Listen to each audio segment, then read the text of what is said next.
This is the Tom Barnard Podcast. Listen live weekday mornings, 8 to 9:30, or anytime you like as a podcast on the Tom Barnard app at tombarnardshow.com or wherever you get your podcasts. Okay, I have a question for you guys. Is it because it's Friday and they save a lot of the quirky stories, kind of good stories, quirky stories for Friday? Mm-hmm. Or are they just mentally ill and Fridays they just want to get away, so they throw whatever they can at it?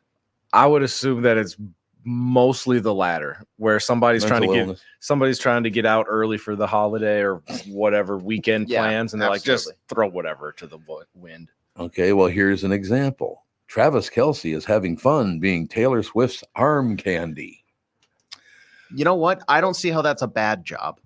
No, it's not a bad job, but that must be pretty fun. I also don't see how it's news. Yeah, well, that's exactly what I'm saying. That's also a valid point. I mean, look, I've been happier than a sumbitch being Catherine Brandt's arm candy for 44 years, but I don't bring it up, do I? Ooh, that should be our like life plan, is to get that put on like the Star Tribune front page. Yeah, thank you. The Pioneer Press. Yep. All I have to say to you young fellas, I hope you meet somebody like Catherine. Sweet, lovely woman, but's got a side to her is like, don't F with me. Yeah, you got to have that balance. I love that balance. That's wonderful. Yeah, we did last night. She and I watched Long Legs. Have you guys seen this movie? Yeah, the Nick Cage one. Yeah. Holy God, what a gruesome movie that was. Let me just tell you what I was like. Good God, you didn't like the singing? That was him, right? Yeah, you could never tell that was Nick Cage. Yeah, I mean, if you would have told me that it was just, an up and coming, I would have been like, you know what, this person kind of like, it sounds like someone I know, but I wouldn't have been able to probably determine it. But like you telling me it's Nick Cage, I'm like, okay, it's Nick Cage. I know for a fact. Yeah. Oh my God, he plays a great psychopath. He does. And he's not a bad actor too. Oh, he's a really good actor. I agree with you. But yeah, I mean, just in his regular life, he's a real psychopath. I would have to agree with that. He used to be on the KQ Morning Show a lot with me when his movies come out. He would always come on the show, and it was just a really very nice guy, kind of laid back, but a very nice guy. Yeah, and he went through kind of a weird phase where everybody clowned him for a very long time, like Nickelback. A little bit. He was like the Nickelback of actors, where everybody's like, "Oh, Nick Cage, you'd like him?" Like, yeah, wow, we hate Nicolas Cage, and then now he's beloved. Yeah, that's actually I've never even heard that like comparison, but that's spot on. Right, like everybody, you mentioned Nickelback, and everybody's like, they suck, but they've got some good songs. Like, no, Nickelback is good. They've had a good run. I'm tired of this. I at one point was swayed by the masses, and I was like, oh yeah, Nickelback, super lame. They're good. They make hits. Okay, they play jams. Have you ever seen the video of a kid in his car trying to talk his car into playing Nickelback? No. Oh my God, is it great? If you could find it, he keeps going, Nickelback, because I think he's like Scandinavian or something. Yeah, he's got the heavy like German Arnold Schwarzenegger type of thing going on. Yeah, one of those deals, and it will not play because apparently he should have been speaking another language, like maybe German. But he keeps going Nickelback, and he gets madder and madder and madder. It's hilarious. So there's a guy that loves Nickelback too, but just couldn't get him up on his own car stereo. So what the hell are you gonna do, man? It's okay, so we got the Travis Kelce's having fun being Taylor Swift's arm candy. Who gives a shit? Yep. 10 bands that continued after their lead singer died. Yeah. There are 10 of them? There is, I'm sure there's a lot, to be honest, but I know this one kind of got resurfaced because Linkin Park came back out with some new music for the first time in like 7 years. Yeah. Oh, okay. And they announced their official new singer. I think her name is Emily Armstrong. Oh, really? Yeah. Interesting. Did they have a woman before? I don't remember them. No, they had woman. Chester, was it Hennington or something like that? I forget the last name. But. So let's say I'm going to a Linkin Park concert. They're at US Bank Stadium. Does she sing then all the old songs too? Yeah, they were playing the hits last night. Interesting. And I've never been for my like listening genres and stuff. I think Linkin Park. I got Nickelback on the mind now, but Linkin Park. It fits into like that whole theme. I've never I like a couple of their songs, but I wouldn't say like I'm a huge fan. Like I could take them or leave them. Mm-hmm. She I think fits the role pretty well.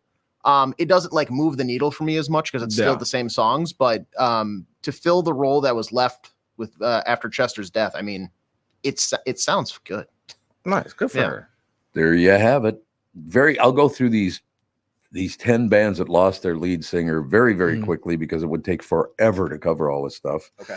Blind Melon number 10, Shannon Hoon died of an overdose. They replaced her with Travis Warren.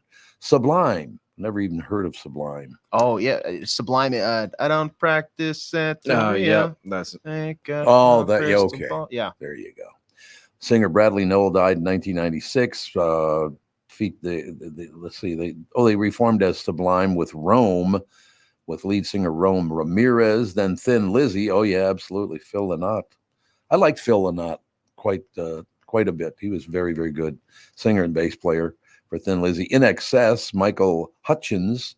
He died in Australia, if I remember correctly. I don't know what the hell it was from, but okay. Replaced number 6, Alice in Chains, Lane Staley's addiction issues. A lot of addiction issues in here. I was going to say there's a theme, a trend that's starting to develop. There is. Oh, Ronnie Van Zant from Leonard Skinner. Damn, I loved him. He was terrific. His brother took over.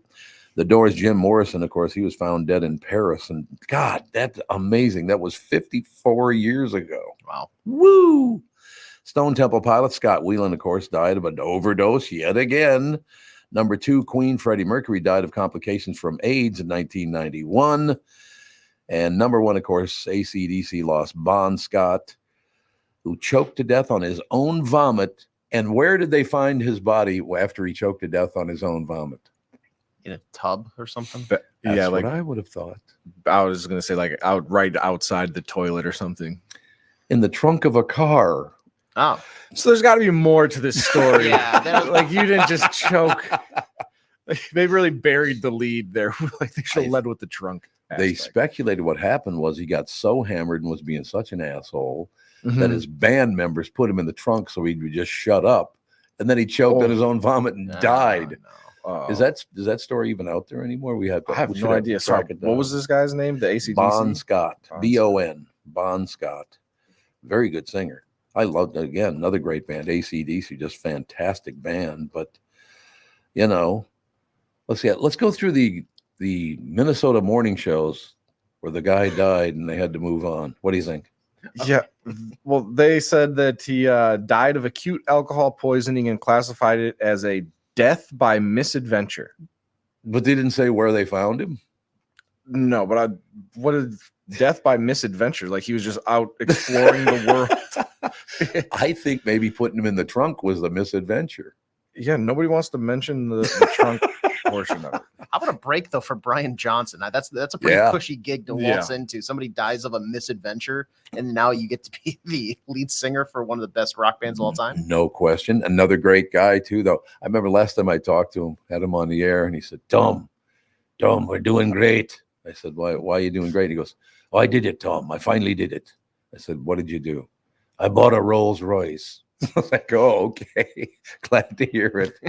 Brian Johnson's another great guy. Really a lot of good people in rock and roll. I hope people do understand that. No question. So listen, we're going to have to take a break here because AJ and I are going to put Tevin in a trunk and see what death by misadventure. What do you think? Yeah, I'm going on an adventure during the break. Yeah, please state clearly that you on your own power and will are going on an adventure. Sorry, not a misadventure. There's definitely something going on with the AC/DC guy. Oh God, there's some conflicting stories from these articles. Oh really? So yeah, one friend said he dropped him off at home, left him in the car, couldn't wake him up. Somehow he got in the trunk. Who knows? Well, they don't know how he got in the trunk. Wife says that he passes out a lot, so he might have had a little glug problem. But yeah, we're going to do some investigative journalism here and figure out. So they did mention the trunk, though. The one friend said he left him in the car and then went to ring the doorbell. And when he came back, that's when things went south. Okay. Well, see, look at that, the in-depth reporting over there. That's pretty damn good, I think. It's very official. No question about it. We'll take a break. Be right back. Phil Mackey will join us from SKOR North right after this. When you go to a restaurant, you expect the chef to be an expert, damn it. You expect your auto mechanic to be an expert when it comes to fixing your car. You judge them both by the results of their work. Josh Arnold is an expert in investments and planning your financial future. Josh Arnold is my expert. Should be yours too. I talk to Josh every week. As a matter of fact, he's on the Friday shows, the family shows with us every week. Of course, Craig Gass fooled him into thinking he actually was Christopher Walken, which was wonderful because Josh was remote, so he wasn't here, so fell for it 100%, which was great. But now this is going to be interesting. The reason I even bring this up, I don't know if he's going to be in studio. I hope he is, because today Giovanni Ribisi is going to be on the family show, and I wonder if Josh will believe it's really him, because it is really going to be him. But Josh will probably think it's fake again. What do you think? Yeah, it's a very good point. You suck as Giovanni Ribisi. It's not even close. I can hear him. Anyway, I talk to Josh every week, and he understands the market, the economy, he knows how to plan for your retirement. Don't put it off another day. The man with your plan is Josh Arnold. Call Josh now for a no-obligation 48-minute evaluation. You got nothing to lose, and you'll have an expert planning and managing your financial future. Call Josh at 952-925-5608. That's 952-925-5608. Investment services offered by Josh Arnold Investment Consultant, LLC Security Investment Advisor. Past performance is no guarantee of future results. All investments involve risk. All comments and opinions of Josh Arnold's do not constitute investment advice. I am a paid endorser. The past several years have been the craziest in the history of the car business. The pandemic, supply chain, and chip issues, all causing extreme inventory shortages that led to, well, predatory pricing. Some dealers charge thousands of dollars over MSRP. We never played that game. I'm Jim Paul of Valley Buick GMC. We knew that would leave a bad taste in a customer's mouth. More importantly, from an integrity standpoint, it was just wrong. So what about the current market? You know, inventory and pricing. Valley has their best inventory in years. Really all the Buick and GMC models. Even the previously hard-to-find Yukons, HD pickups, and Hummer EVs. Plenty of deep discounts. Many with factory rebates and low-interest financing. Then it's a good time to buy? It's a great time. We're welcoming our previous customers back, as well as anyone else that felt the treatment just didn't feel right the last time somewhere else. Valley Buick GMC in Apple Valley and Hastings, or valleycardealers.com. Car buying without the bad aftertaste. Let's take a second to talk about my bank. That, of course, would be North American Banking Company. You've heard me talk about them for a long time now. When they opened in 1998, they made a promise to deliver a better banking experience for their customers, where you know your banker and they know you. A lot has changed since 1998. This commitment to being a true community bank in the Twin Cities has not. So if you're looking for a better banking experience, why not bank with my friends at North American Banking Company? Go to nabanco.com or stop by any one of their 6 Twin Cities locations. Member FDIC, equal housing lender. This is the Tom Barnard Podcast. Ladies and gentlemen, finally showing up for work. What do you know? What are you holding on to your mic? What are you doing? You guys ever have, you're ready to start your day or ready to start your podcast, and then your computer decides to just restart give you like the automatic. And I think I've been poking the bear because for like 3 days, my podcast streaming, so this is my backup setup here that I take on the road.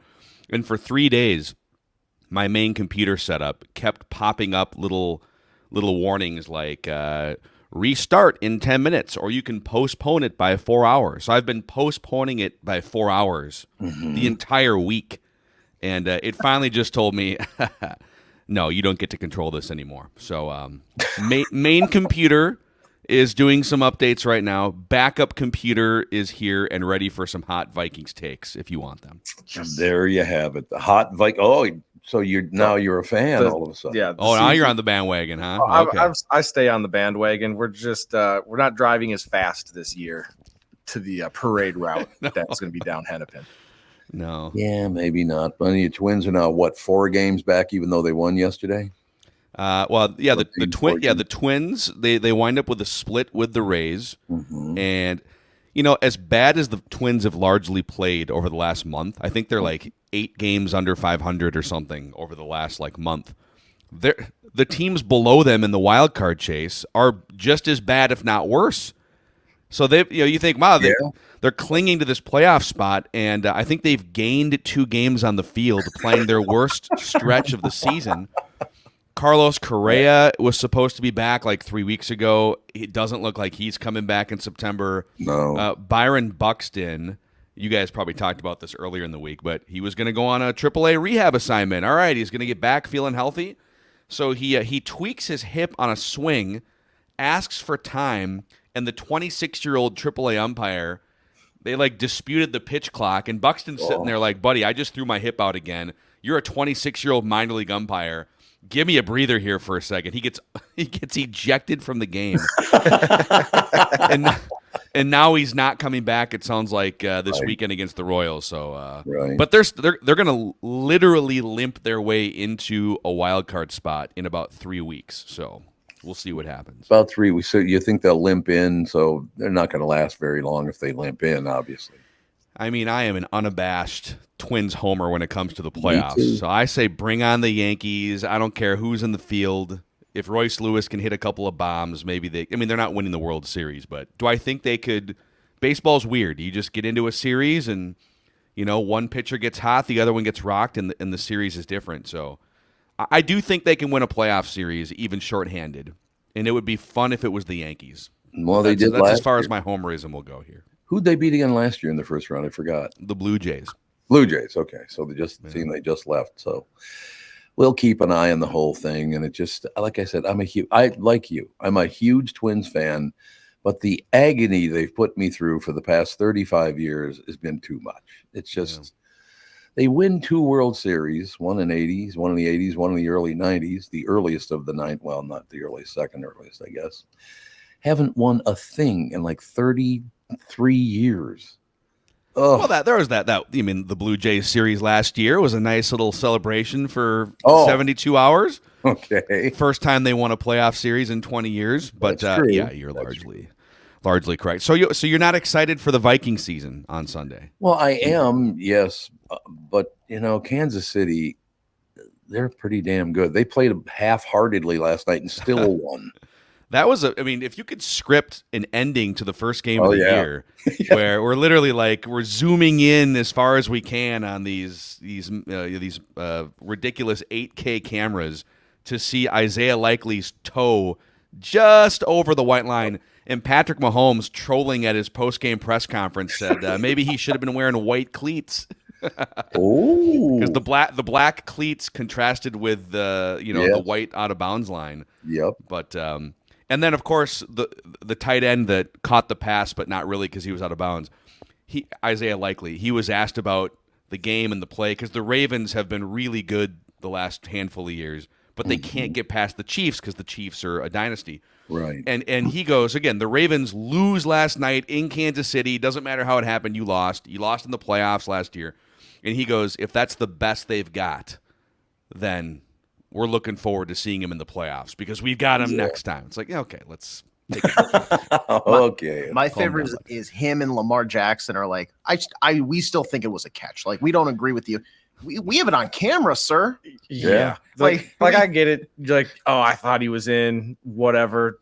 But to afterwards go, nope. I don't care what the video shows. To me, that was a touchdown. Disregarding the clear evidence that we're wrong, we believe we're right. What are you going to do? Here we go. Like I said, we got the Twins. So you don't think they're going to get past? They might get past the first round, but that's about it. Yeah, I don't want to get your hopes up. Not that they are. It doesn't sound like you're not exactly chugging Twins Kool-Aid this season. I think you were like the third spring training game, and you're like, garbage. They're done. It's over. And it took you 5 months, but you wound up being correct. They did show their colors in August and September. Yeah, they did. Their bullpen, they've got like one reliable reliever. It's rough. Well, they won't spend any money on the team. That's the problem. Once again, it's the ownership or the coaching that's screwing everything up. And I got bad news for you. Oh no, here we go. So you know how they had ramped up payroll out of the pandemic. They had like a 2021, I think it was a $127 million payroll, and then it was 138 million, and then last year it was 154 million, the highest payroll in franchise history. And then the local TV deal uncertainty kicks in, so they cut 30 million off the payroll. And as of right now, they don't know where their local TV revenue is coming from in 2025. So Judd and I did a SKOR Twin Show episode this week in which we are public servants, Tom. We are don't kill the messenger. We are bracing the audience and Twins fans for another cutting of payroll in 2025. Yeah, I know. It just looks terrible. Come on. You're multi-billionaires. What do you care? Yeah, that's the ultimate, like, these owners of, especially baseball, because in the other sports, there's a salary cap structure that essentially, like, people praise the Wilfs, the Vikings owners, for look at what the lengths they will go to spend money. It's like, not really. In the NFL, all of the revenue is shared for the most part across the national TV deals, and the salary cap structure makes it impossible to not make $200 million a year. Like, you are capped at what you can spend on your roster. In baseball, you're not. So in baseball, most of the 30 owners, if not all of the 30 owners, operate trying to make a profit. So if you're the Yankees and you're bringing in $500 million more money than the Twins, like, you're going to have more money to spend on payroll. But it's the ultimate question of, do you dip into the losses and maybe dip into your own personal funds as a family to put a better team on the field, to be more aggressive and win the World Series? The Tigers owner 10 years ago, Mike Ilitch, I believe Mike Ilitch was from, was it Pizza Hut fame or Little Caesars? That's correct. One of the pizza chains. And he was 83 years old.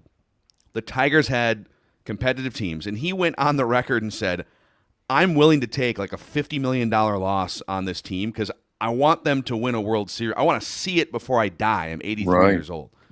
And I don't know. It's like, are the Twins willing to, hey, listen, in the short term, yeah, we're going to lose some money on this thing. We might lose a lot of money, but we've got a good nucleus here. Let's pump some short-term losses in for long-term gain and see if the fans repay it.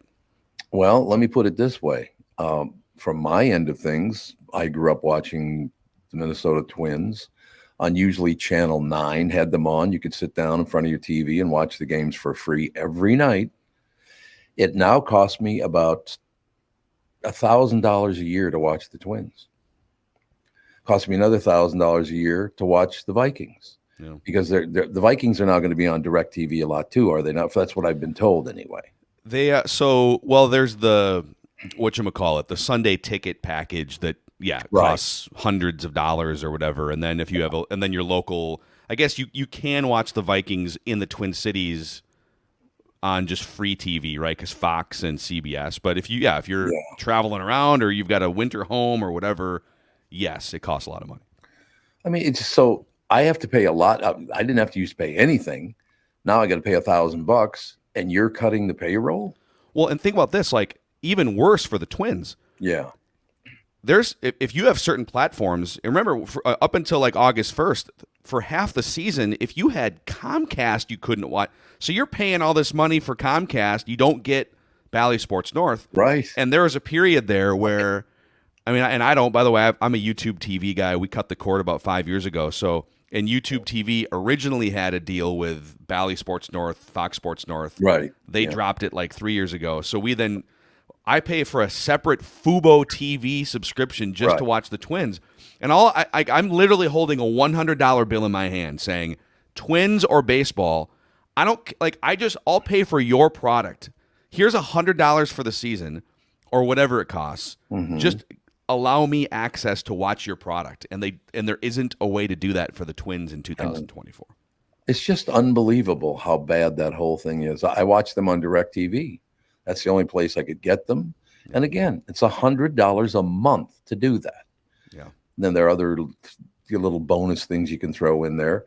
So once again, all your fans are spending the big money to watch your games, but you won't spend any money to make the team better. That's not very good business, I wouldn't say. And think about this too, in terms of marketing. The NFL puts. Now, people are kind of up in arms because, like, on Christmas, there's going to be two games the NFL's putting on Netflix. And like 5 or 8% of the NFL's games. I think the game tonight in Brazil, it's Packers and Eagles tonight, and that's streaming on Peacock. So they are leveraging some of their games behind these paywalls. But largely, the NFL for decades has put their product on free TV. That's CBS, NBC, Fox. And baseball, in a time where basketball and football and maybe even some other sports are passing baseball in popularity among young people, the best thing baseball can do is just make itself as available as possible. Mm-hmm. There's not that, like, football is appointment viewing. It's one game a week. It's 17 games on a schedule. baseball is like, it's kind of background noise. There's too many games. You're not going to sit, I have to watch the 53rd game of the season on a Tuesday night in May or so. So in the absence of having appointment viewing television, just make it available widely on any device, anywhere, affordable, and spread your brand and market that way. But I mean, I'm just an idiot with a microphone, so I don't know what I'm talking about. Well, there are 4 of us here today, so that's good. That all works out in the end. 4 idiots. Honest to God, I'm just so sick of everything now costs something. It used to all be free when I was a kid, when I was a young man. Actually, until about 10 years ago? Is that when it all changed? The IT has done a lot of damage to the world. Have you noticed that, first of all? You know, it's on the content front, it's interesting because there's sort of the social media wing of what you're talking about, but then there's just like the streaming platforms and a la carte options.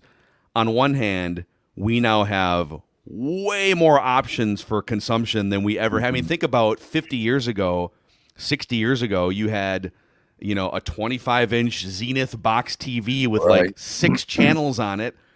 And by the way, those 6 channels were generating huge numbers and revenue and everything because they're the only 6 channels. But now, and there was a time even 10 years ago where I remember myself saying, you know, I don't know if I need all these channels I'm paying for on cable. It'd be great if I could just like select the things that I want to and be careful what you wish for, because now that you can select much more customized platforms, all of them cost like $15 to $100 a month. Yeah, so, they do. You're absolutely right. There's no question about that. I guess we'll just slog through. That's the only way to put it. Slogging through is what we'll do. I will continue to watch the Twins game and pay my $100 a month to DirecTV. Who owns DirecTV, by the way? Anybody have any idea? I have no clue. I don't know who owns DirecTV. But hey, look, are you guys old enough to remember back in the day when your parents would go out and buy, if they had some money, would go out and buy a TV, but it wasn't only a TV. It was also a radio and a record player. Oh, yeah. You remember that, really? That was Muntz TV. I think it was MUNTZ, Muntz TV. Yeah, my grandpa, I think, still has, maybe it's been a while since I've been in his basement, but I'm pretty sure like pool table, the multi-use TV with like, yeah, it's, and now you sort of have that now. Like, I don't know, the TV I have in my office here, I can just like, I can go to the Spotify app and play whatever song I want in the entire universe. So, yeah. Very true. We'll close with this. You see the room we're sitting in here? Yeah, gorgeous room. About the size of my grandma's radio when I was 3 years old. That thing was gigantic. My God. Beautiful cabinetry. I will say that. Yeah. Those sound panels really bring out your eyes behind you there, Tom, by the way. Oh, I bet you they do. Yeah, well, yeah, look at that. There's no question about it.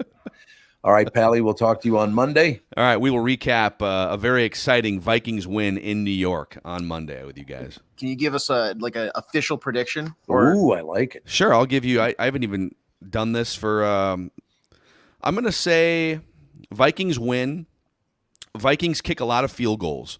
So I'm going to say Vikings win. What's the 3 field goals would be 9, a couple of touchdowns. Over under is 41.5 if that matters. 23-16. Ooh, Vikings victory. He goes under by 2. We'll go under the 41.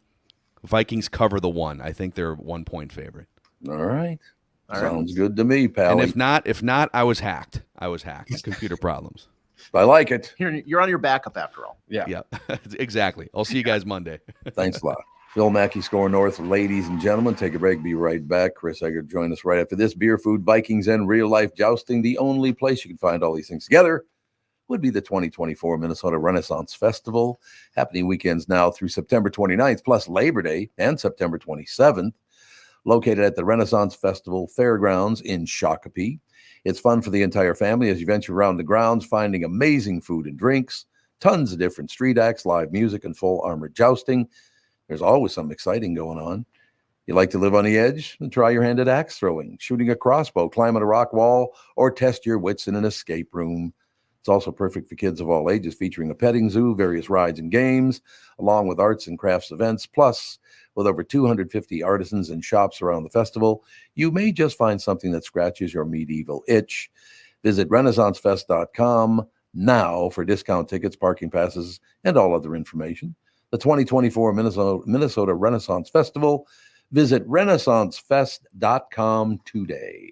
When you need someone to listen, a lawyer you know and trust. If you've never been in an auto accident, it's hard to know what to expect from the insurance adjuster. Here are some tips. 1, if they taught you about whether or not you should hire a lawyer, it's a good sign that you probably should. 2, it's illegal for them to give you any legal advice. They aren't lawyers and they aren't licensed to practice law. 3, if they tell you that everyone involved in the accident is at fault, they're wrong. This comes from the belief that you're at fault for just being on the road. That's nonsense and not supported by any law. Finally, remember that friendly adjusters are often just gaining information. They want you to do most of the talking so they can file their report. I'm Mike Bryant from Bradshaw & Bryant. I hope you're never injured in a collision. But if you are, don't sign anything until you've talked to us. Find Bradshaw & Bryant, personal injury attorneys at minnesotapersonalinjury.com. Seeking justice for the injured. Bradshaw & Bryant.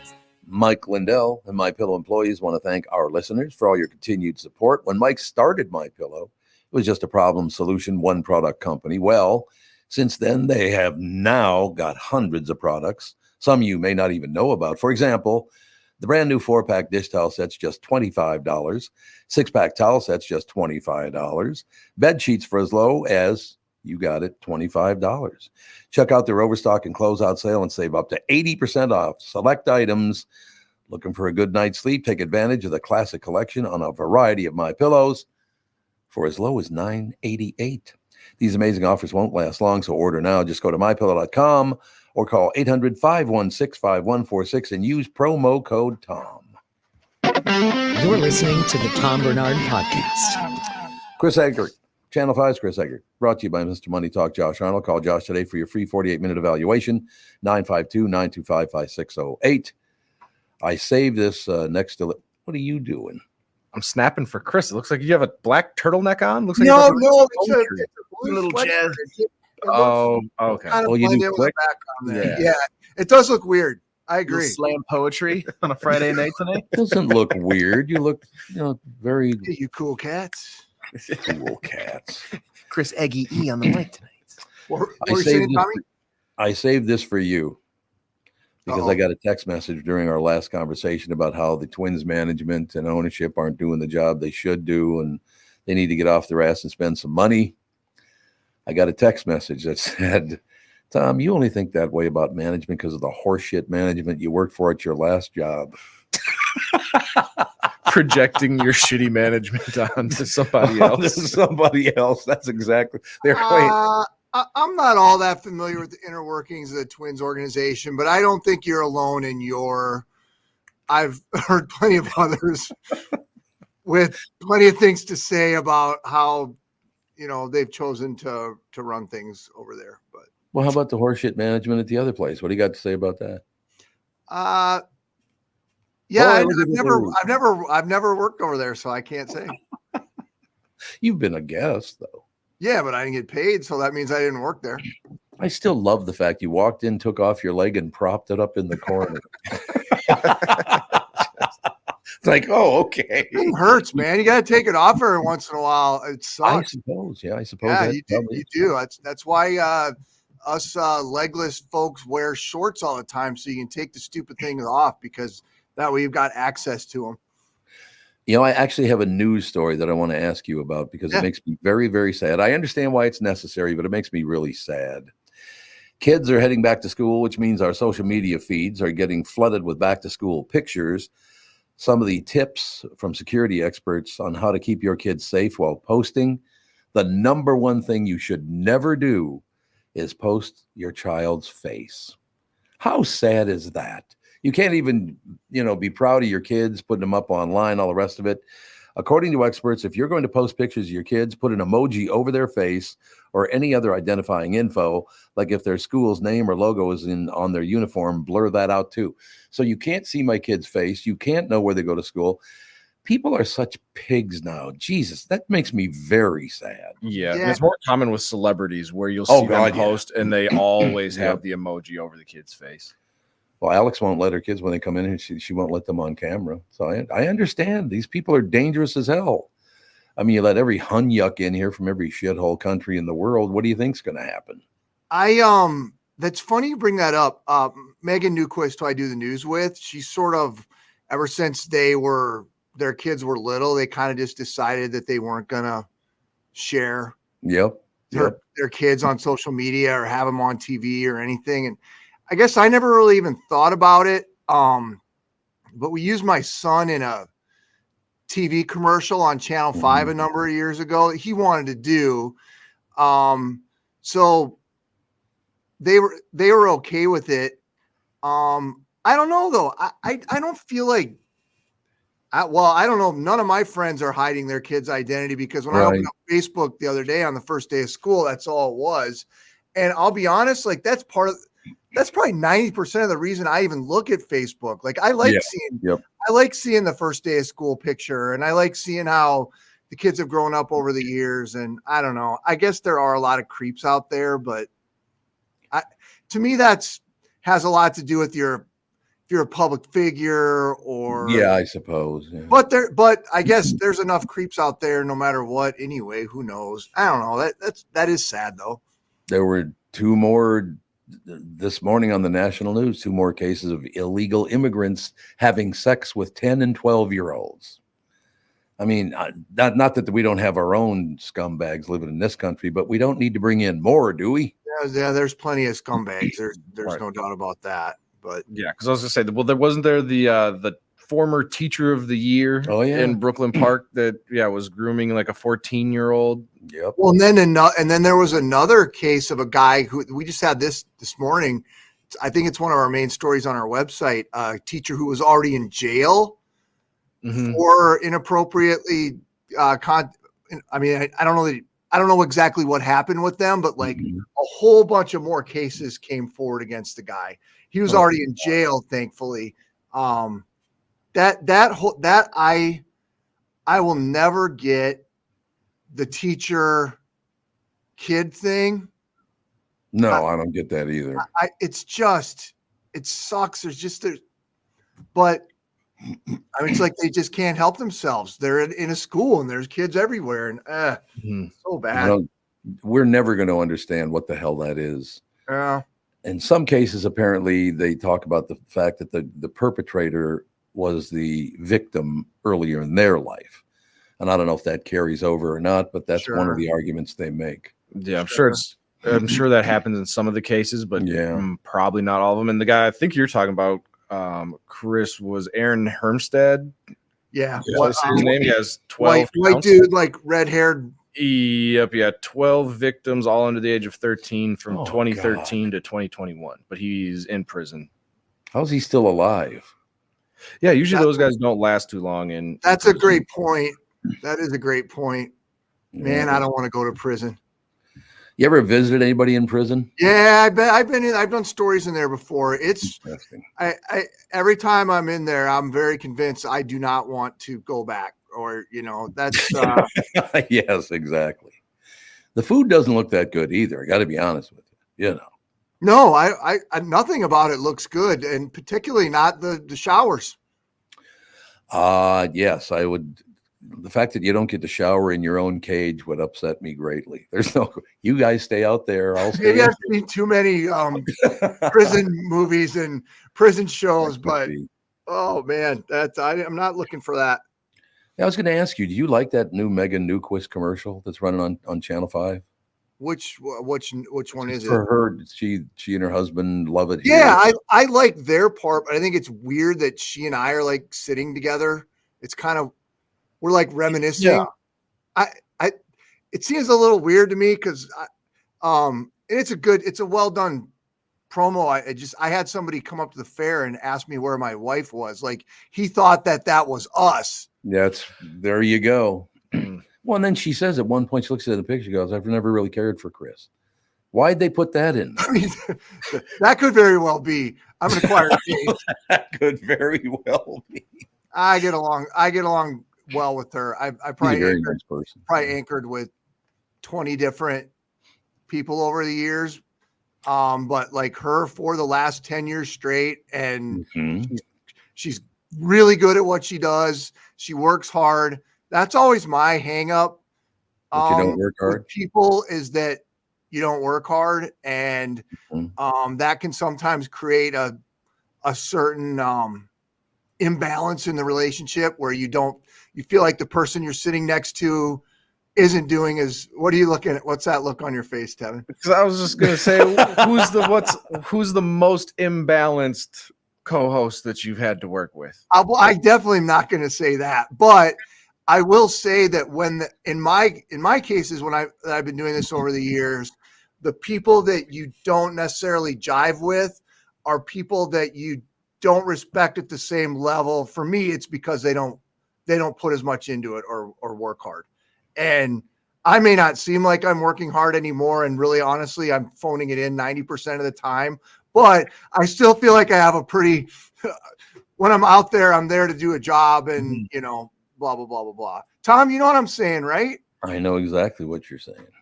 No question about that. And where some of that tension can come from, it's when you sort of get the feeling that like you're pulling the weight in the situation or whatever, and you can get resentful for, and maybe I'm not saying that's right. It's probably the crappy way to look at it, but that's when there's been problems for me. That's when that dynamic has been that way. You know, what's really funny about that is I try to hide that when I go home, that I'm pissed off at somebody. But you know how I know it's not working when I try to hide the fact that I'm pissed off at somebody? Catherine automatically, she looks at me, walks over and starts petting my head like a dog. It's okay, Tom. Don't worry. Everything's all right. Isn't that funny? I can always tell that in my spouse too. Like when she comes home and they're like something, I'll be like, a little bit different tone, a little bit like didn't quite greet the dogs in a happy way that it normally would. They can always tell there's something going on there. But I know you got to go, so I want to run through 4 things very quickly. This is going to take less than a minute. What's worth spending 15 minutes on every day? All right. What's worth spending 15 minutes on every day? Number 1 is decluttering your space. Number 2 is stretching. Number 3 is a hobby. And way down at number 4 is personal hygiene. Wouldn't you think that'd be number 1? I was going to say toothbrushing might be the. Well, that's part of personal hygiene. Well, they do say stretching is very beneficial. I mean, I think the decluttering thing can be like once a week. Doesn't have to be 15 minutes every day. No, of course not. How many list is this? It is Wise Brother. It's the complete sheet right there. So yeah, the personal hygiene thing, let's bring that in. We back that up to number 1, shall we? Remember what Richard Pryor once said, and you'll be hanging up on me right after I say this. He was talking about personal hygiene, and he goes, I'm very direct about it. If I don't like somebody's personal hygiene, I just look at them and go, get about that bed and wash your ass, girl. Richard was the best of all time. Richard Pryor was a funny dude. Did you watch that? Did you happen to watch that Gene Wilder documentary that was on? Was that on Netflix?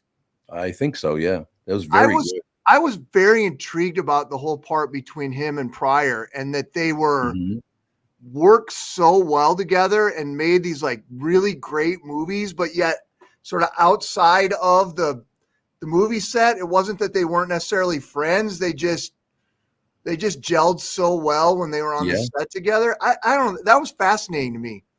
Well, they were both very good actors. Richard Pryor never got the credit for being as good an actor as he was. He was his whole life was an act because he was a miserable human being. Yeah. I mean, when your grandma's running your mom as a hooker, that's got to be kind of tough to get through, I would imagine. Yep. But he handled that all well. It's still the funniest person ever born. No question. I think unfortunately the whole like drug thing sort of tarnished whatever accomplishments that he had made and sort of his legacy, because you think about all the comedians that he sort of set the groundwork for. Yes. He was very innovative. I mean, tell me Eddie Murphy, Dave Chappelle. Oh, Dave Chris Chappelle. Rock, any of those guys, like they all got to fall back on. Pryor was like the godfather of of that. I never got a chance to meet him, but I met his daughter, Rain. She used to come in the studio once in a while, Rain Pryor, and his son, of course, Junior. Yeah. Nice kid. I met both of them, but I always wanted to meet Richard Pryor and never got a chance. But I'm told it was a good thing because he was either very, very sad or very, very angry. Nothing in between. Yeah, that a lot of comedians are tormented like that. They certainly are, no question. All right, Palomino, have a great weekend, and you might have to work next weekend. Unfortunately, the fair's over. You might have to get back at it. We'll see. Okay. All right. Bye. Have a great weekend, pal. Channel 5's Chris Egger, brought to you by Mr. Money Talk, Josh Arnold. Call Josh today for your free 48-minute evaluation, 952-925-5608. There's some Italian guy showing up next, isn't there? There is. I knew it was something like that anyway, but Sanny is up next. When you go to a restaurant, you expect the chef to be an expert. You expect your auto mechanic to be an expert when it comes to fixing your car. You judge them both by the results of their work. Josh Arnold is an expert in investments and planning your financial future. Josh Arnold is my expert, and he should be yours too. I talk to Josh every week, and he understands the market and the economy, and he knows how to plan for your retirement. Don't put it off another day. The man with your plan is Josh Arnold. Call Josh now for a no-obligation 48-minute evaluation. You've got nothing to lose, and you'll have an expert planning and managing your financial future. Call Josh at 952-925-5608. That's 952-925-5608. Investment services offered by Josh Arnold Investment Consultant, LLC Security Investment Advisor. Past performance is no guarantee of future results. All investments involve risk. All comments and opinions are Josh Arnold's and do not constitute investment advice. Tom Barnard is a paid endorser. The past several years have been the craziest in the history of the car business. The pandemic, supply chain and chip issues, all causing extreme inventory shortages that led to, predatory pricing. Some dealers charge thousands of dollars over MSRP. We never played that game. I'm Jim Paul of Valley Buick GMC. We knew that would leave a bad taste in a customer's mouth. More importantly, from an integrity standpoint, it was just wrong. So what about the current market? Inventory and pricing. Valley has their best inventory in years. Really all the Buick and GMC models. Even the previously hard-to-find Yukons, HD pickups, and Hummer EVs. Plenty of deep discounts. Many with factory rebates and low-interest financing. Then it's a good time to buy? It's a great time. We're welcoming our previous customers back, as well as anyone else that felt the treatment just didn't feel right the last time somewhere else. Valley Buick GMC in Apple Valley and Hastings or valleycardealers.com. Car buying without the bad aftertaste.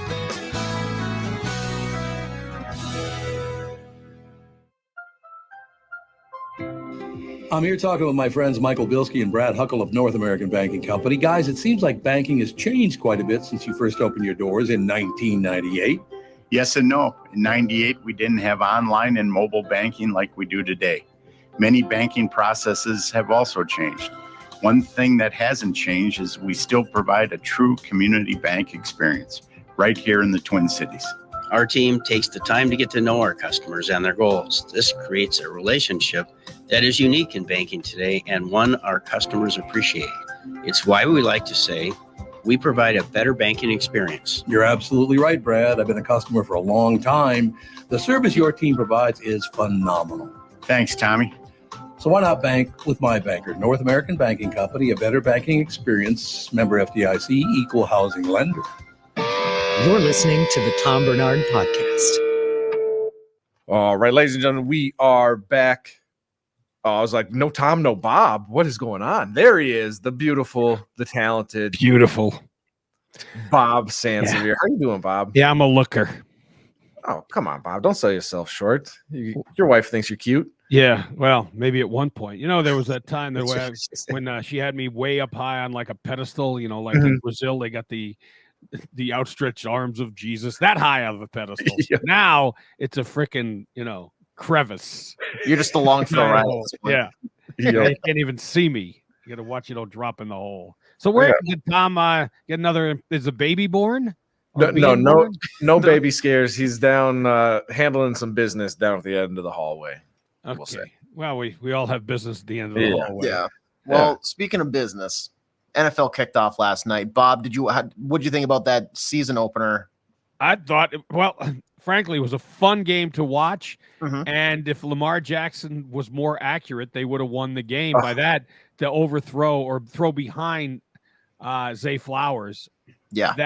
That game should have been won on the 2 previous plays to the one where if he had a size 9 foot instead of a 12 or 13, the game would have been over. They would have won. If he Because cut his toe would have been toenails yesterday before the game, they would have won. Yeah. Technically, you could argue his toe actually was not over. His shoe was, because his toe was a little farther back. That was what, half an inch? That's all it was. Yeah. Yep, it's true. By the way, you guys get worse at this because I was down in the men's room, and the reason I'm late coming back is because I ran into a listener who was talking about the first half hour of the show. I'm like, yeah, great, but I got to get back there. I really should get back, but So other they than that. lined up outside the men's room to talk to you because they know when you break.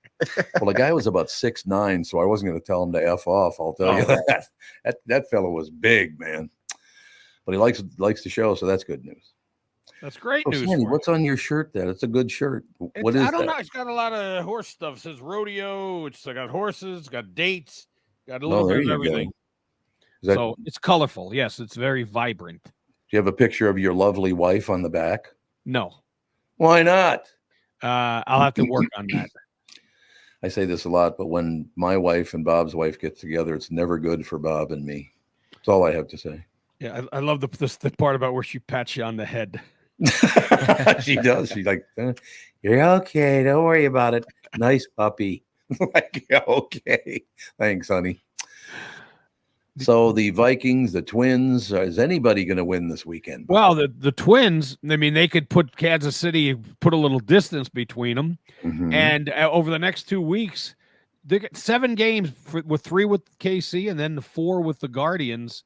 I mean, they could take control or they could actually fall out of the wild card. Yep. That's how, I mean, it's perilous these next few weeks for them. Bob, we were talking about this earlier in the show, and I think it's a very valid point that when I grew up, you got the Viking game and the Twins games for free. You watched them on local television. Everything was good.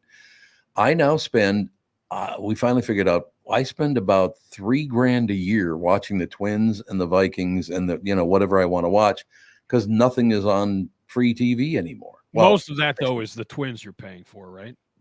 Yeah, the Twins about $100 a month on DirecTV. Yeah, but the Vikings, I mean, most of the games. I'm trying to think. Do they have any games on Prime or Peacock only this year? I don't know. That they do. I think all of them you can catch. Can you? And usually, even when if it's a Prime game, one of the local stations will buy it or will get it so that you can watch it locally. Well, I know so the first Vikings game. Not the problem. Yeah. The first game I know is on DirecTV, but I think it's also on a local channel, isn't it? Channel 9? Yeah, the number 9 will have it. Yeah, number 9 will have it. Okay, good. And that's a noon game on Sunday. Yep. And what I've been saying is they should win the game. They're a 1.5 favorite, but if they lose, it's going to be a miserable season. This is not a good Giants team. They got one guy that could destroy them, Malik Nabers, because that kid's sensational. Is that Jim Nabers' kid? It is, as a matter of fact. Yep. Thank you very much. Great to be. I'm surprised you guys even know who Jim Nabers is. Well, I would know. They wouldn't necessarily. I thought you were just talking about your neighbor named Jim. No, the Jim Nabers. You don't know who he was? Nope. Gomer Pyle. Little golly, Andy. Then he sings. And then he sings, yes. If ever I would leave you. He's got one of. He talks like this up here, and then when he sings like this. It's like, my God. Didn't he own a big coconut grove or something in Hawaii? What was it? Hawaii. Or was it Pineapples and macadamia coconut. nuts? Okay. I think it was all those things. Yeah. That's not a bad way to finish out your life and career in Hawaii. Indeed. Selling coconuts. No. And real quick, Bob, to circle back to your point about the Vikings games being on TV. We're talking about impressions now here. All of them are on CBS or Fox, except for one on Prime Video and another one on NFL Network. Oh, there you go. So You'll get them. Yeah. You'll get them all. You'll be able to watch them. So you're saying somebody will pick them up locally? Yeah, the number 9 will pick them up, or 5, or they'll be local. I don't think you need to worry about that at all. But this game, this Malik Nabers, he can do what Xavier Worthy did last night. He's a game breaker, and he's even considered better than Worthy. He's not that much slower. Worthy, though. My God, the Jets on this kid. Yeah. And what is he, like 5'1"? Did you see him next to he was as tall as the woman interviewing him, and he was towered over by Mahomes. I mean, he came to like his belly button. It's interesting you bring that up because like 3 days ago, I was walking down the street and this woman was coming toward me. By the time she got to me, she was like 4 inches taller than me. Like my God, taller. I mean, she was very thin. So I don't know. I don't think she was like women's national basketball WNBA player or anything like that. But have you noticed how tall people are getting? They're really getting tall now, including the women. Did she have the heels or just the flats? No, she had the flats on, and she was probably about 6'3", 6'4". Wow, 6'7" or 6'8" in heels. Yeah, 6'8" in heels. That'd be a good look, wouldn't it? No doubt about that. All right, when you were all of you. Have you ever dated a woman taller than you? Nope. Well, that'd be hot. She'd have to be 6'5". 6'5" woman. I suppose there are some. Kevin, you're 6'4"? Yeah, 6'4", 6'5", somewhere in there. No, you're not. yes, he is. I see him every day. He absolutely is. You sound like my girlfriend. I love that. How tall are you? No, you're not. I'm here to say he is, Bob. No question about it. But that's that deal. I've been in a room with you. I don't remember you being that tall. Well, you present yourself as shorter. Thank you. I don't recall you being that tall. Thank you. As a question, I think. What? What'd you say? Do you wear the shoes like De Niro? They got the heels that are this tall. Oh, yeah, God. The Irishman, they're just Yeah, I probably didn't have them in last time I saw you. What about AJ? How tall are you? Depends on the shoes. 5'7", 5'8". Okay. See, I would have thought you were taller than Tevin. What is wrong with you? What is going on? Yeah, but I mean, I'm over 6 foot in the right pair of shoes. I wear cowboy boots. I'm over 6. If not, I'm 5'10". Yeah, I'm 5'11" now. I used to be 6'1". I'm now 5'11". That sucks. And I lost 91 pounds, and I still got shorter. What the hell's that? Well, your feet shrunk. Yeah, maybe that's what it is. Got all the fat off your heels. The bottom of my feet had 2 inches of fat on them. Thanks, Bob. I feel better about myself. It comes off everywhere. That could have been. That could be part of the deal. I'm telling you what, I will tell, and I'm very serious about this. If you're out there and you like to play golf and you're going to lose a ton of weight like that, I have to go learn how to play golf again, because for so many years I had to hold all of that back, all that extra body weight back.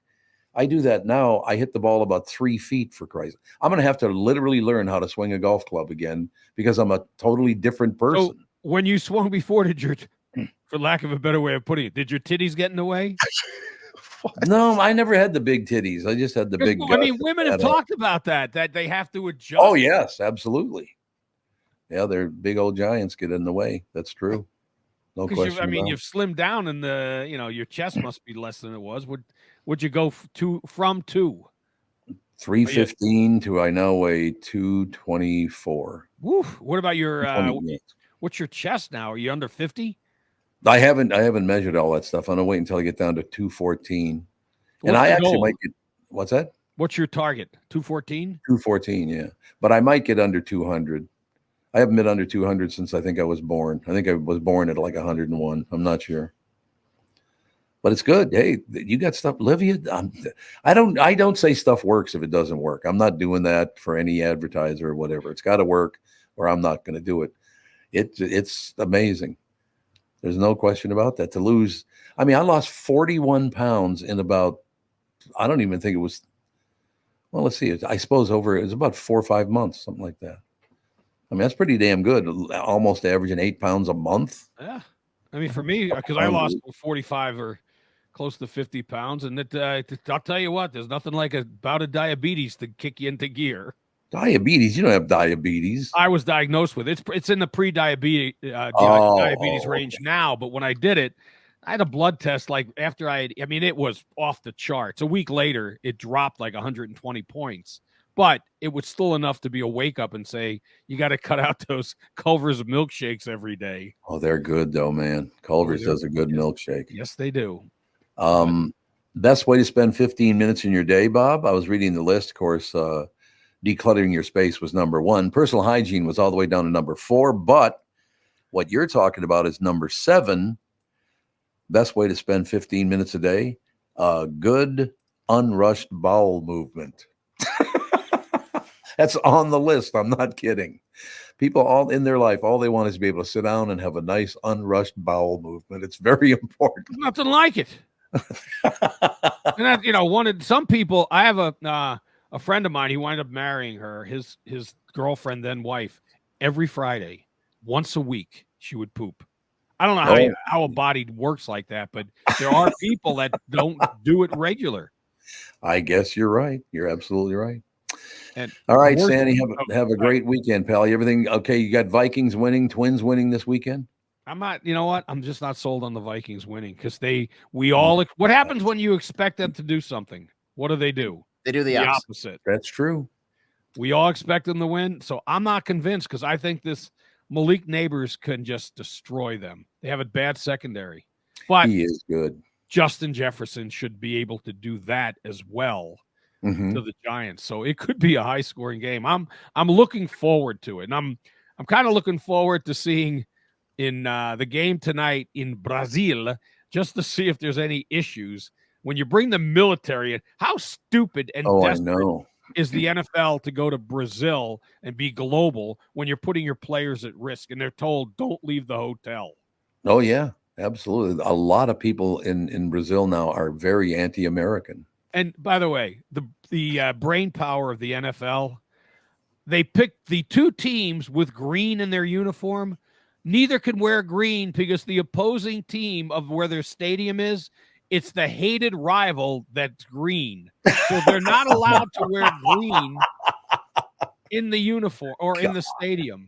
What a joke. It's unbelievable. Yeah, let's pick our 2 greenest teams. All right, Pally. Well, have a magnificent weekend. We'll talk to you next week. Live for that. See ya. Thanks, Bob. Bob Sansevere, ladies and gentlemen. Who's better than Bob? He wrote the liner. Says, who's better than Bob? I had to read it. So, this next one I got to read for Tim Lammers. So we'll see how that works out. Timmy's up next. Mike Lindell and MyPillow employees want to thank my listeners for all your continued support.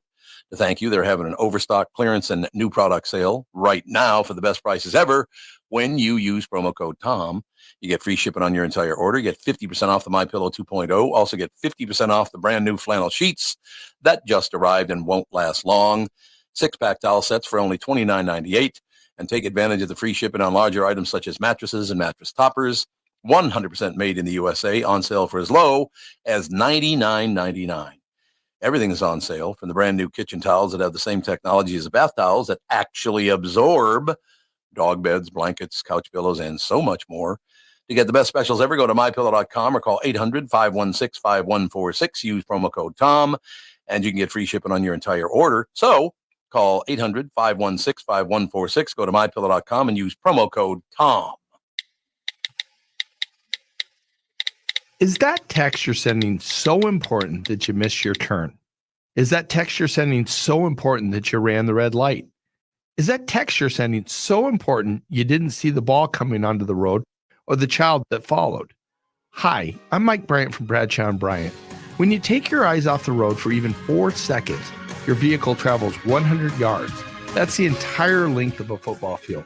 If you absolutely have to text, you need to pull off the road somewhere safe and do it from there. Texting and driving is against the law and can cause serious injury or even death to you and others. Now that is important. We hope you're never injured in a collision, but if you are, please contact us. Find Bradshaw & Bryant, personal injury attorneys at minnesotapersonalinjury.com. Going farther with Mike Bryant on your side, seeking justice for the injured. Bradshaw & Bryant. This is the Tom Barnard Podcast. Listen live weekday mornings 8 to 9:30 or anytime you like as a podcast on the Tom Barnard app at tombarnardshow.com or wherever you get your podcasts. Tim Lammers, brought to you by Bradshaw & Bryant, personal injury lawyers seeking justice for the injured. Contact Bradshaw & Bryant at minnesotapersonalinjury.com. That is minnesotapersonalinjury.com. Timmy watched a couple of movies since the last we talked. Indeed. And Shazam! That was the one Gomer Pyle thing that you forgot to say. Shazam! I should have said Shazam. You're absolutely Shazam. And you're right. You're right. It's like Sergeant Carter and all that stuff. And then some enchanted evening. It's true. No. Now you have to remember that I don't know if it's his brother or his cousin, because there was Gomer Pyle and Goober Pyle. Was Goober his brother or his cousin?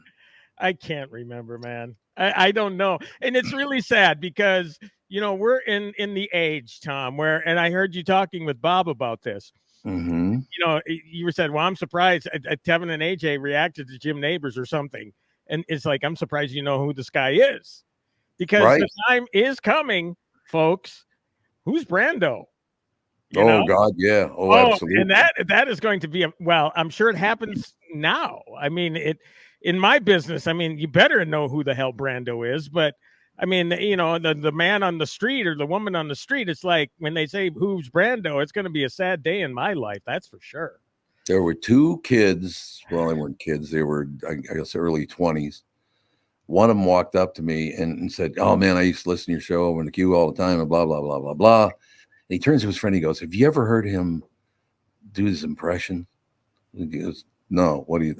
The other kid didn't even know who I was. Whatever, right? So the kid says, "Come on, you got to do the impression. You got to do it. Let me tell you, when I was a kid, you got to do it." So I did the impression, and the other kid says, "Who's that?" And the first kid says, "It's Rodney Dangerfield." Oh. Second kid says, "Who's Rodney Dangerfield?" Never even heard of him. I thought, oh my God. I thought you were going to tell me that you did an impression of Jesse. Oh, Jesse's at the fair this year. Did you? I mean, not at the fair, at the Renaissance Festival this year or something. Is he really? Is he? I think he's doing an appearance out there or something. Oh, wow. Interesting. Wow. Well, good for him. Got to keep himself busy, right? No, you know where he's appearing. It's not at the Renaissance Festival. It's at James J. Hill's Day, or James J. Hill Day out in Wayzata. I think he's appearing there. Oh, okay. But it's like $40 to get in. I'm like, yeah, I'm giving you $40. You know, it won't be happening. Come meet me for $40. $40, man. Dollars. I need more money to live off the grid. So, Tim, your tips worked out very well. Long Legs was one hell of an upsetting movie. I'll tell you. My God, that's great. Was that really him? That is Nick Cage, man. You could not tell that was Jim. There's Nick Cage. I had no idea that was Nick Cage. Now, again, you see half of his face at the very beginning. And he's gone for about 40, 45 minutes. And once he's back with a vengeance. I mean, but you can feel that creepiness in the air. And am I wrong here? Does it definitely have a Silence of the Lambs vibe? Oh, yeah. Oh, I agree. Yep. And Micah Monroe, this woman, she was in that movie. It Follows. It Follows. It Follows. Yeah. God, she is terrific in that. Mm-hmm. I mean, it's a great movie. And certainly, and Osgood Perkins, Anthony Perkins' son, wrote and directed it. That guy's got it all going too. So yeah, great movie. I'm glad you saw it. Did you see something else that you were going to tell me about?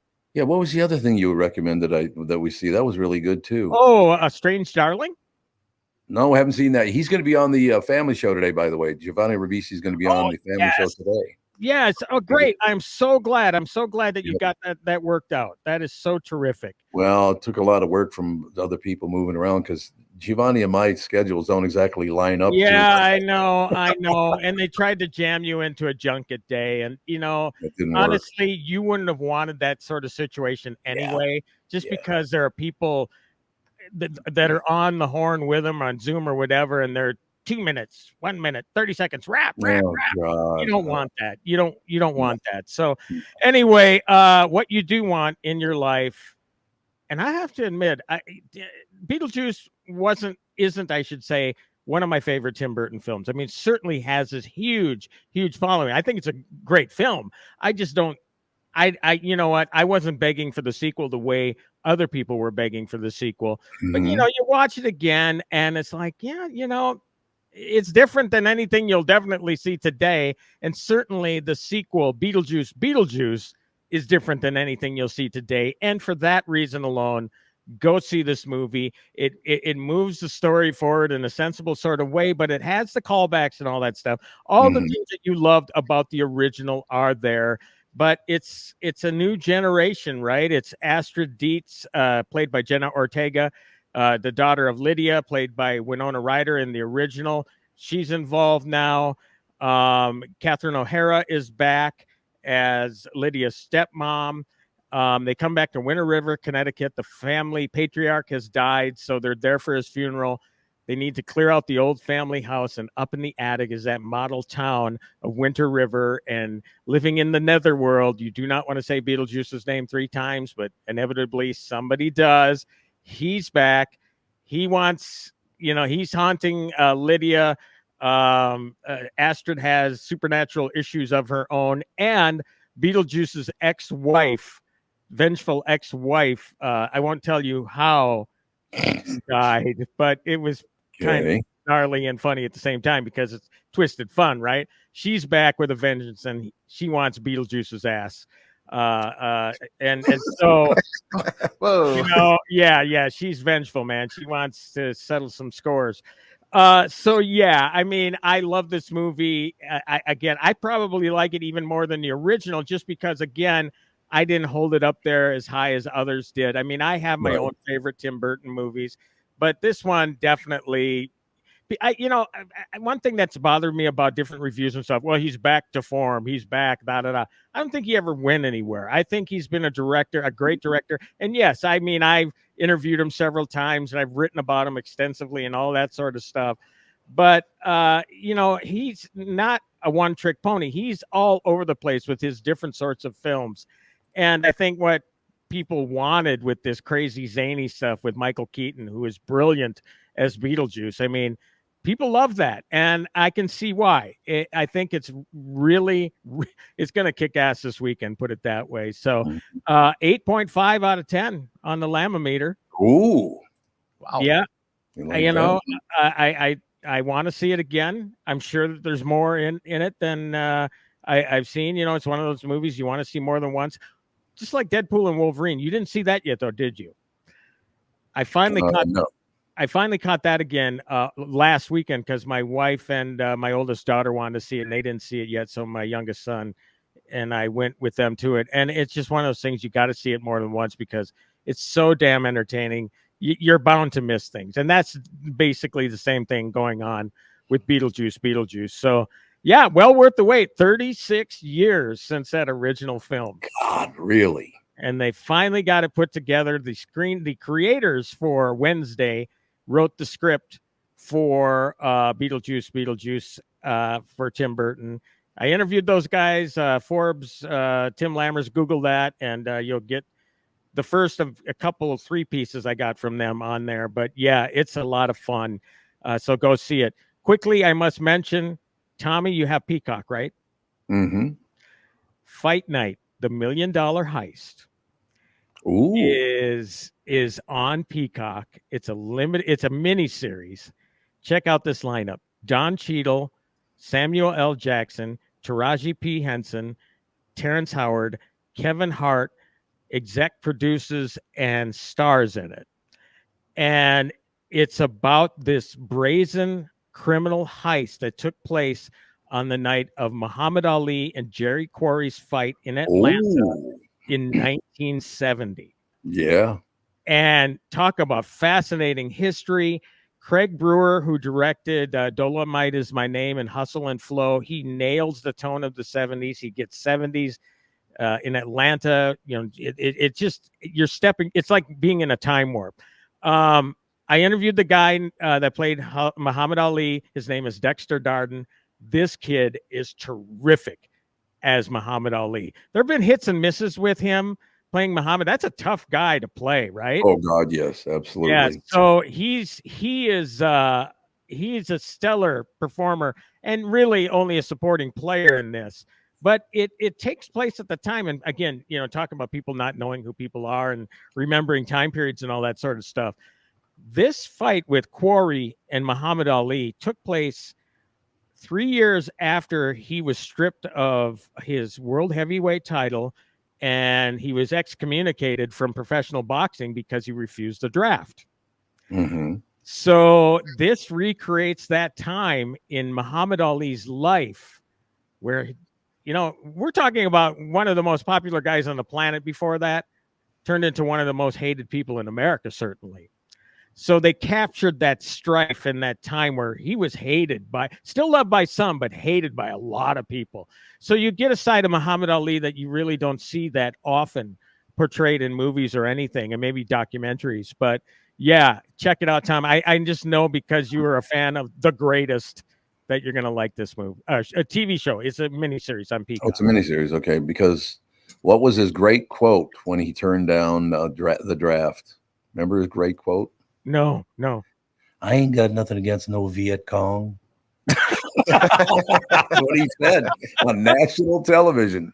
I ain't got nothing against no Viet Cong. I ain't going. Man. Sorry, not happening. You know, but just think of that. You know, think of Frazier. You think of him fighting Kenny Norton. I mean, you know, I remember all of those fights, and obviously, was it who else was among his greatest bouts? But he was the greatest, man. There's no question about it. You go down the list. George Foreman, yeah. Remember, Kenny Norton broke Muhammad's jaw. Yeah. First time I ever heard swearing on TV inadvertently. Yeah, there you go. Was when he was fighting Kenny Norton, and Muhammad must have got what part of the glove in Muhammad's. No. Yeah, Muhammad got part of his glove in Kenny's eye. They're in the ring, in the corner, and you can hear, "You get that effer in the eye too." And it's like, whoa. Oh. You go back and get that effer in the eye too. Except for he didn't say effer.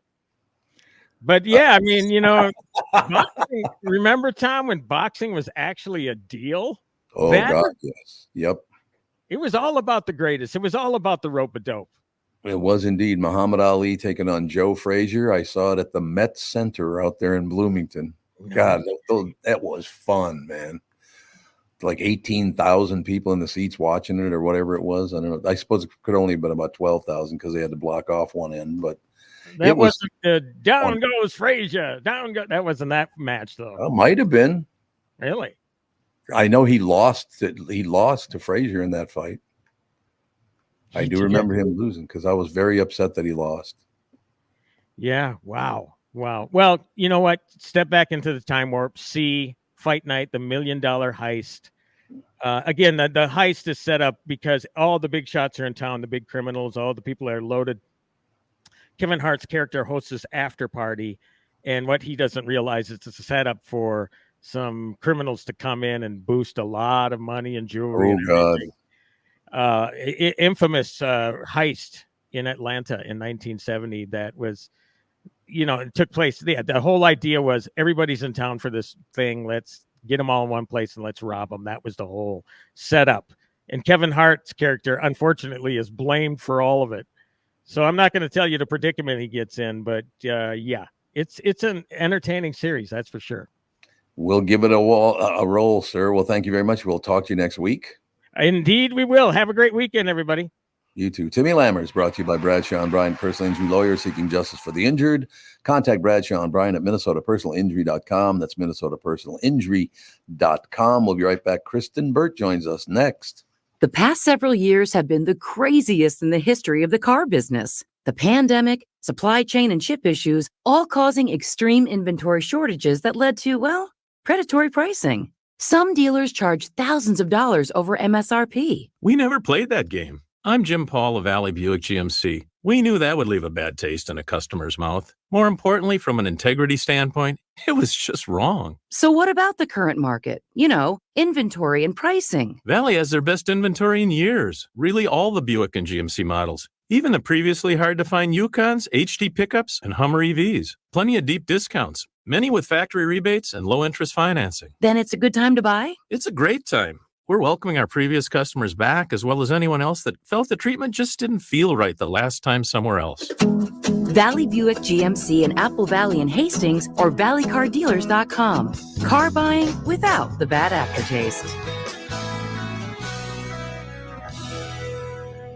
I hosted my show on the radio for 40 years. Now I host the Tom Barnard Podcast, and I'll tell you, I've never seen the passion and engagement from our audience as I do now. I know we also have businesses that listen to our podcast, and it got me thinking, wouldn't it be great to help those businesses grow by telling my listeners about them? So here's the deal. If you own or handle marketing for a business, would like to have my audience buy your product or service, visit TomBarnardShow.com, keyword partner, and we'll put together an ad campaign to help your business. That's TomBarnardShow.com, keyword partner, and thank you for listening.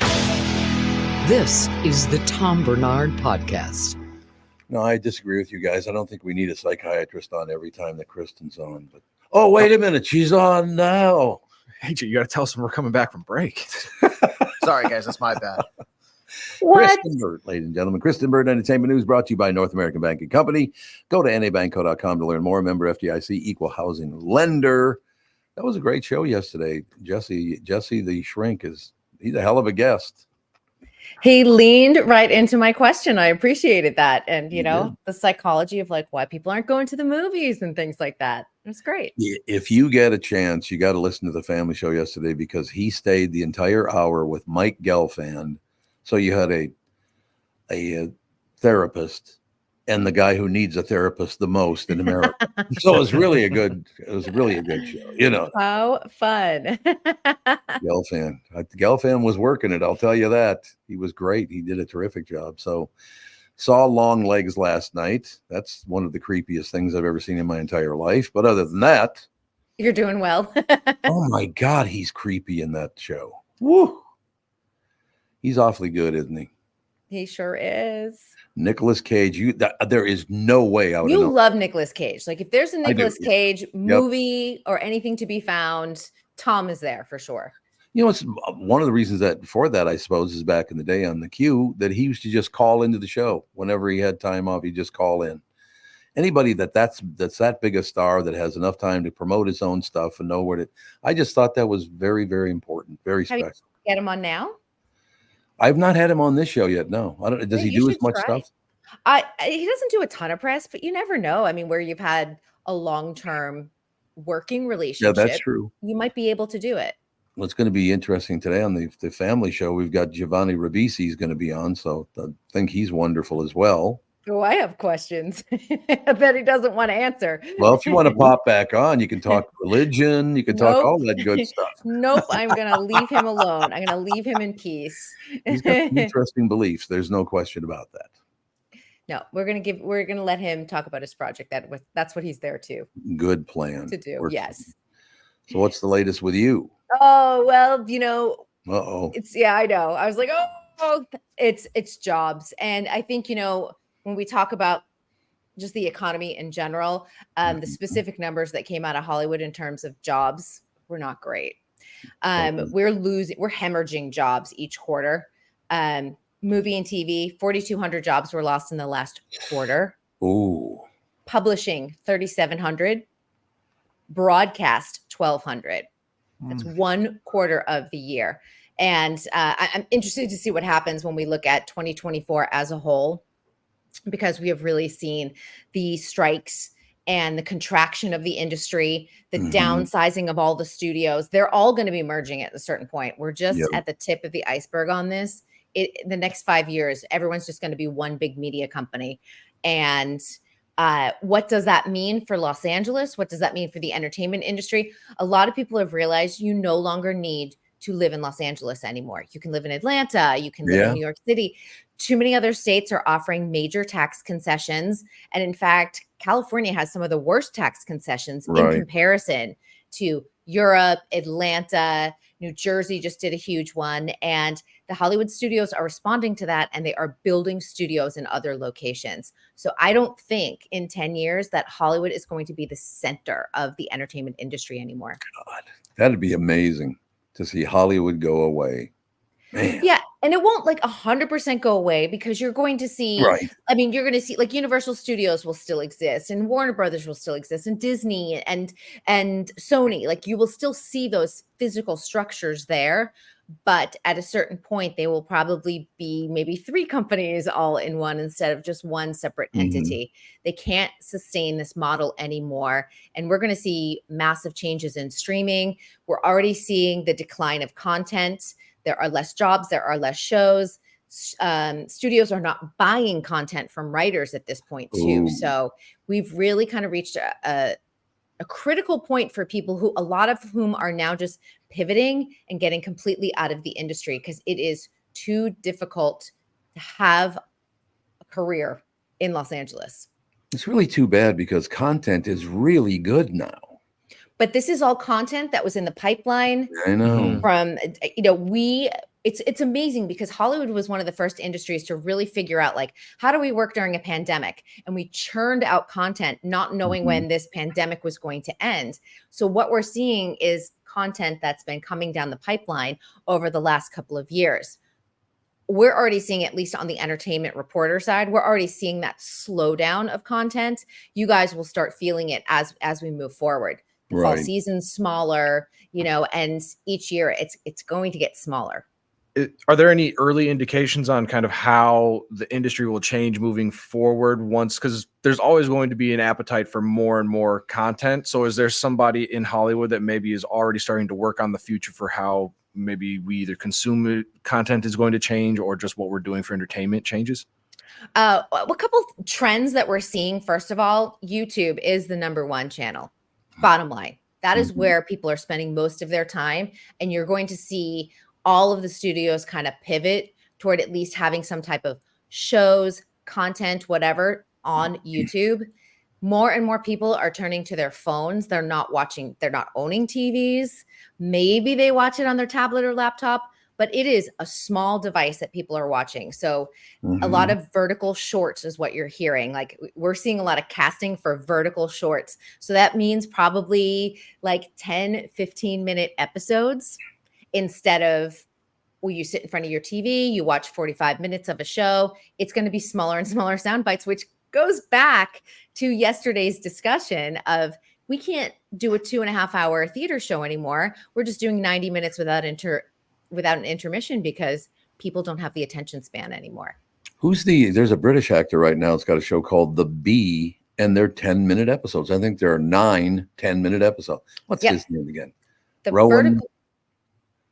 Rowan? I can't remember. The show's called The Bee, but he's really good in it. This guy doesn't talk very much. He just does physical reactions to everything. I just pulled up The Bee. Babylon Bee came up first. So he might want to work on his. Of course. He needs to work on his search engine optimization.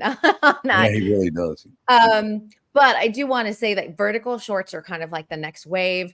AI is also a trend that we're going to see. Less reliance on talent because you can AI generate things. That's also going to be an issue. And I also think all the streaming offerings that we have right now, they will be consolidating at a certain point. We're not going to have 30 streaming networks to choose from. I think 5 years from now, they'll be merged into. That's a good thing, isn't it? Tom, you're thinking of Man versus Bee, and that's Rowan Atkinson. Rowan Atkinson, there you go. Rowan Atkinson. He is phenomenal. Man versus Bee. There you go. Do I think that's good that everybody merges? Not necessarily. That means less jobs. Every time you merge a studio, layoffs happen, less content happens. So everyone's affected in some way, shape, or form. Is there a place to go in the world that's better than the United States for acting, or is it still, for an actor, is America still the spot to be? And maybe England too, I guess. Australia has a thriving scene. Canada has a thriving scene. Yep. And it's interesting because I just did an interview yesterday with Rossif Sutherland. He's got a great fall show coming out called Murder in a Small Town. And that was completely a Canadian show that Fox was like, oh, we'll pick that up. So it'll be the first season in the US and in Canada, but they're handling how they roll out episodes a little bit different. Like here in the US, we're getting an 1.5-hour show. If you watch it in Canada, it's a 2-hour premiere. So I'm like, I want to see what the Canadian premiere looks like because they're obviously getting a little bit more content than we are. A lot of shows now are 90 minutes per episode, and they followed. I think England started that, and everybody's following England's lead on that whole deal. Yeah, and the shorter seasons, but people are starting to hold back on that too, because that's why we're seeing White Collar, Suits. People are like, I don't want to wait 3 years for the next season. People get frustrated. And that's why we're like, I'd rather just go back and watch Suits. I've got all 7 seasons and I can watch it and see the story in its entirety. So that needs to be sorted out as well. Are we going to see movies that are not quite as good when they do all these cutbacks and all this stuff, because they're not going to spend anywhere near as much money on a movie? They're going to cut back in every category, aren't they? Yeah, we're seeing cutbacks already, but I think what you're seeing is they're going to invest in their tentpoles. They're going to invest in the movies that they know people will show up to. They're going to show up to a Deadpool Wolverine. They're going to show up to a Beetlejuice like this weekend. That's going to be a monster hit. But when it comes to smaller movies, they're just going to go right to streaming. Yeah. I think the one market that they're really, really missing is that female-centric movie. It Ends With Us, Barbie. Women are showing up to the movie theater for these movies, but they're not coming out often enough. You know, what we got Barbie last year, we got It Ends With Us this year. We get one movie a year in the movie theater. So I think that is something that the studios are going to have to look at. Go and look at what Reese Witherspoon is doing. She is optioning books and she is making movies off of them or TV shows and making an absolute fortune. She built $1 billion empire on this. They need to find whatever her next hot book is and put it into the movie theaters. Does her TV show do well? Reese Witherspoon, the morning show? Yes, that's a huge critical and popular hit for Apple TV Plus. In fact, it's probably their most high profile show that they have on the network. No, I was talking, she does an interview show as well, does she not? Doesn't she host an interview show on television? She has. Are you thinking of Drew Barrymore? Yeah, Drew Barrymore does. I thought she did. Reese Witherspoon has Hello Sunshine, and she maybe it was. Maybe I was thinking. She's done like internet clips, but nothing like on TV. Oh, okay. And she produced the Home Edit, which was like a home organizational show that she took part in and produced, but 2 other women led the way on that. But she has her hands in like 1,000 cookie jars. Well, there you go. I suppose you use what you got, don't you? Yeah, and I mean that is the way you are going to make money in Hollywood now. It's you've got to really have like 7 streams of income. You're a producer, you've got a book club, you've got an alcohol brand, a clothing brand, you're an actor. Like you have to do all of those because you're not going to be Tom Cruise, because Tom Cruise isn't even getting $20 million anymore. You're not getting $20 million and then back end points because your movie just made $1 billion. That's so rare these days. God, isn't it amazing how life is just changing at a very rapid pace? It's unbelievable. IT did it. It is shocking how fast technology changed Hollywood. It disrupted it. And we were all like, great, we've got tech, we've got all this exciting stuff. And guess what? It ruined the Hollywood model. Oh, yeah, it did. There's no question. Well, it ruined a lot of models. IT has its fingers in everything now. Everything we do is run by the internet, basically. Yeah, 100%. And you sit there and you look like they basically took away the middle-class actor. 10, 15 years ago, you could be that character actor that books some commercials, books a couple of TV spots each year. We're able to buy a nice home, raise your kids here. Now, that's almost becoming impossible. And a lot of people just move to Atlanta and they're like, I can, actually get out there, buy a home for $400,000 versus $1 million out here and work on Marvel films and support myself that way because it's too much of a struggle here in California. Yeah, it's so funny about that because Minnesota out here in the middle of the United States, it's getting to be a bitch to find like a townhome for under $1 million. It's like, my God, very, very expensive housing now. It's shocking. And it's I think it's disheartening for a lot of people who would like to move into a home and own property because a lot of corporations are buying up the homes too. So I think that's making it absolutely an unattainable dream for a lot of people now. That's BlackRock. Aren't they buying up like every house they can possibly get their fingers on? They are, and they're renting them out to people. Ish. It's terrible. I mean, it is terrible. I don't want to be the hippie here, but that sounds like it should be illegal. I think you're right. absolutely right. Yeah. Like why the government's supposed to step in and do stuff to protect civilians. Why are we not protecting civilians? No, we are not. That's 100% true. No question. You know what? I'm hanging up on Kristen. You put us in a bad I know. mood. I was like, because I'm like, the lobbying industry is probably paying off our Congress people to be like, BlackRock, let's take their money. That is. And I've seen this firsthand here in Los Angeles, and it's really sad to watch the dismantling. And I went out with a friend who works as an entertainment journalist, and she's like, I think I'm just ready to get out. She's like, this is a sinking ship. She's like, it is a sinking ship. And she's someone who has to like, okay, she works for TMZ. Okay. Because I was like, I'm going to say something and it's not going to make any sense, but she's out in the field, like looking for celebrities, like having to go to Beverly Hills and see if people are out and about. And she said, if I don't have a setup, because a lot of, celebrities will be like, I'm going to be here at, Spago today. Come and those meet aren't me. all organic, just happen to be They running. are very rarely organic. But they be able to do more organic situations where you would literally just like bump into somebody. And she said there's a lot of stress on the job because so many actors have moved out of Los Angeles. They only come here when they need to for work now. They're living in random parts of the country. Like when we talk, Nikki Glazer's living in St. Louis and she's hosting the Golden Globes. People are living in Florida. People are living in Nashville. People are living, in Chicago now. It's really fascinating. People are sick to death of the taxation of it, and it's getting worse every year. I mean, and it's not necessarily the taxation of California per se. It's just that they want maybe more. They want a bigger backyard. And you know what? You can go back home. And if you're from like maybe Colorado and get a bigger backyard for the same price that you're going to pay in California. Yeah. So.